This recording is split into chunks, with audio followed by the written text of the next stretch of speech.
आजकल है ना बहुत सारे युवा एक तो शादी से बचते हैं, ठीक है। दूसरा, शादी हो भी गई तो बहुत सालों तक बच्चे नहीं होते, नहीं है ना। होते।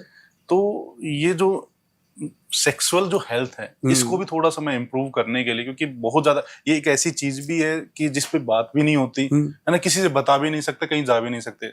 तो प्लीज एक बार थोड़ा सा इस पे और डिटेल में बताइए कि कैसे हम इम्प्रूव कर सकते हैं इस चीज को। इस चीज के लिए ना, नंबर एक तो इसको हवा ना बनाए।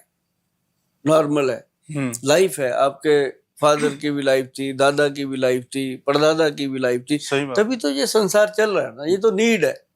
तो उन लोगों ने भी कभी, तब तो दवाइयां भी नहीं होती थी। एक आध वैद होते थे, थोड़ी बहुत कभी जरूरत पड़ी तो लोग ले लेते थे। और एक एक घर में एक एक आदमी और वाइफ जो थे लड़के मिलके 16-16 बच्चे पैदा करते थे। सही बात है ना। मेरे फादर हो ना 9 बहन भाई थे, है ना जी। और सारे एक घर में रहते थे, उनके सबके हम 3-3 बच्चे हो गए। तो 27-28 बच्चों का परिवार, ऐसे लगता था घर में जैसे आंधी आई रहती है हर समय, है ना। पता ही नहीं चलता था माँ ने दूध पिला दिया कि ताई ने पिला दिया। तो मतलब ऐसे परिवार होते थे। आज की डेट में तो ढूंढना पड़ता है, एक होता है वो भी कभी बेड के नीचे घुसा होता है, कभी कहीं घुसा होता है। और एक एक के बाद कि भाई एक हो गया काफी है। हाँ, पहले तो वही नहीं होता। उसके लिए मिन्नतें करते हैं लोग जाके, डॉक्टरों की, मंदिरों में, गुरुद्वारों में। और अगर हो भी जाए गलती से ना, शादी हुई पहले साल में अगर लड़की प्रेग्नेंट हो गई तो दोनों जनों को मुसीबत हो जाती है कि अभी तो शादी हुई है, अभी तो कुछ दिन देखने थे, ये क्या हो गया, आपने प्रिकॉशन नहीं लिया। ये आपस में झगड़ा, उस बच्चे को बेचारे को दुनिया से आने से पहले ही विदा कर देते हैं। और वो एक इतनी बड़ी गलती करते हैं। भाई साहब, आप मेरी बात सुनो। आप मंदिर से जा रहे हो, बाहर आके आप लोगों में प्रसाद बांट रहे हो, समझो मेरी बात को, सुनने की कर करना। आपको कोई प्रसाद दिया, आपने किसी को प्रसाद दिया, उसने लिया, पैर के नीचे मसल दिया, आपका दिल क्या कहेगा कि मार दूं मैं इसको। सही बात, बिल्कुल सही बात है। तो भगवान ने आपको इतनी अच्छी नेमत दी, आपने उसको कुचल दिया, तो भगवान आपके साथ क्या करेंगे? बिल्कुल सही बात करेंगे ना। तो बाद में फिर पछताते हैं, होता ही नहीं। क्योंकि उसको भी पता है यार, तेरे को दिया था, तेरे को कदर ही नहीं है। जिसको एक भी नहीं होता, हाँ, इसके पीछे का क्या रहता है? स्पर्म।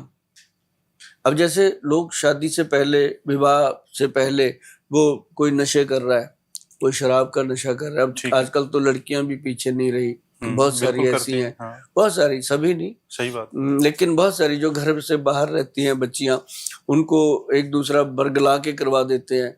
तो मतलब ऐसे ऐसे करके अब लड़कियां बहुत सारी मैं देखता हूँ, जैसे चंडीगढ़ में हम रहते हैं या दिल्ली में हम आते हैं, सिगरेट शरेआम पीते हैं बच्चे। तो मतलब पेरेंट्स का कहीं ना कहीं नजर नहीं है, नजर से परे हैं, तभी ऐसा होता है। लेकिन बच्चों को खुद ही समझना है, उसका प्रभाव सीधा सीधा स्पर्म पे आता है। अब जो मैं आपको च्यवनप्राश की बात कर रहा था, जी जी, हमने उसको उस समय नहीं बनाया। पैसा बड़ी चीज होती है साहब। सही बात है। जब लगाना पड़ता है ना जेब से, तब पता चलता है। तो जब हमें खैर इसकी जरूरत भी कम ही पड़ी। जरूरत सबको पड़ती है उम्र के हिसाब से। जब हम 40 के करीब आ गए थे तब जरूरत पड़ी, तब हम समझ गए थे कि अब 40 की हो गई, स्किन ना लटक जाए कहीं, कोई चीज में प्रॉब्लम, हड्डियां कमजोर ना हो जाए, कहीं खड़े होने से पहले ऐसे ऐसे ना करना पड़े, घुटने नहीं खराब होने चाहिए। तो हमने उस च्यवनप्राश को बढ़ाया। ठीक है। अब उसकी कीमत निकल के आई 1,90,000 रुपए 1 किलो की। अच्छा, कीमत निकल के, जो एक्चुअल प्रोफेशनल कीमत थी, जैसे जिसको MRP बोलते हैं जी। जब बना तो ये कीमत निकल के आई। तो मैं और हमारे वैद्य जी अभी भी मेरे साथ हैं, वो भी देखो बूढ़े नहीं हुए अभी तक। अभी मेरे को चश्मा लग गया, उनको चश्मा भी नहीं लगा, है ना। तो मतलब कहने का कि उनसे बातचीत हुई, मैं कहा वैद्य जी ये तो इतना महंगा हो गया, कैसे करें? अरे गोयल साहब कहते, लोगों के पास इतनी इतनी महंगी गाड़ियां रखी हुई हैं, उनको बताओ कि जब गाड़ी की एवरेज कम होती है, जाते हो ना मैकेनिक के पास, यार एवरेज कम हो गई, उसको ठीक कर, है ना। और गाड़ी की सर्विस पे जाते हो ना, पहले गाड़ी खरीदते पीछे हो, पहले जाके उसके, कभी तो कहते उसके सीट कवर डाल दे, इसको ये कर दे, वो कर दे। कभी अपने ऊपर कुछ देखा किया? वहां जाके आप 2 लाख रुपए खर्च कर देते हो, गाड़ी की इंश्योरेंस करवानी है, एक दिन भी ऊपर नहीं होना चाहिए। कभी अपने शरीर का कोई इंश्योरेंस किया? नहीं ना किया।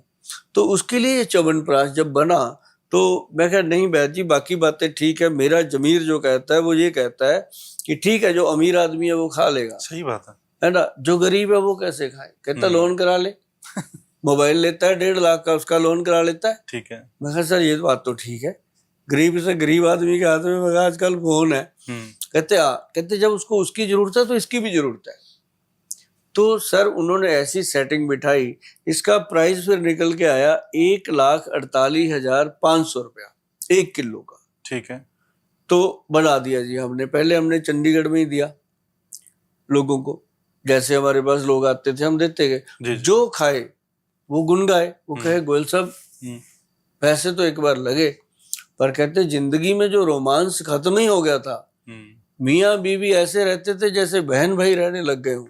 कहते इससे इतना अच्छा हुआ, 1 चम्मच वाइफ को खिलाते हैं, 1 चम्मच खुद खाते हैं, चलो रोमांस तो अलग बात है जी, मतलब सुबह उठने को दिल नहीं करता था, काम पे जाने में लेजीनेस होती थी, ऐसे होता था, ये होता था। मैंने कहा भाई खुद खाया हुआ है, खुद आजमाया हुआ प्रोडक्ट है, इसीलिए दे रहे हैं, इसका जो हम पैसा भी मांग रहे हैं आपसे ना, सिर्फ मेहनत ही मांग रहे हैं। और सच बताऊं जी मैं भारद्वाज जी आपको कि हम बाकी प्रोडक्टों में थोड़ा बहुत डिस्काउंट कर सकते हैं, कर भी देते हैं, इसमें नहीं कर पाते, क्योंकि एक 90 से पहले हमने 148 के करीब करके इसको MRP दिया ताकि हर बंदा ले।